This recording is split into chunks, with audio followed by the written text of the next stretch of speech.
Nahuli kam ang pambubugbog ng isang pulis sa kanyang 3 taon ng live-in partner sa loob mismo ng kanilang bahay sa Malolos, Bulacan.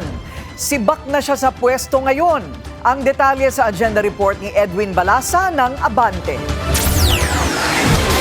Viral ang video ng pagsampal, pagsuntok sa tagiliran at sikmura ng isang police corporal sa kinakasamang babae na itinago sa pangalang alias Ira. Sa lakas ng mga suntok, nakita pa sa CCTV ang pagbagsak at tila ilang segundong pagkawalan ng malay ni Ira. Nang bumangon, sinakal siya ng pulis. Matapos ireklamo ni Ira, agad siyang sinibak sa pwesto.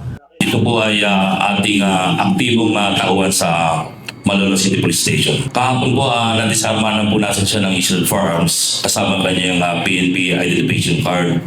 And nasa admin holding section na po siya ng ating Bulacan Police Provincial Office. Nag-ugat daw ang pananakit sa diskusyon sa pag-switch off ng location sharing app ng pulis na pinagselos ni Ira. Giit ng pulis, nabigla lang daw siya sa nangyari. Pero napag-alamang hindi pala ito ang unang beses na nagreklamo ng pananakit ang biktima. Nahaharap ngayon ang pulis sa administrative complaint at paglabag sa Anti-Violence Against Women and Their Children Act. Nasa pangangalaga na rin ng mga otoridad ang biktima at naglatag ng seguridad para naman sa kanyang pamilya. Para sa agenda, Edwin Balasa, Abante.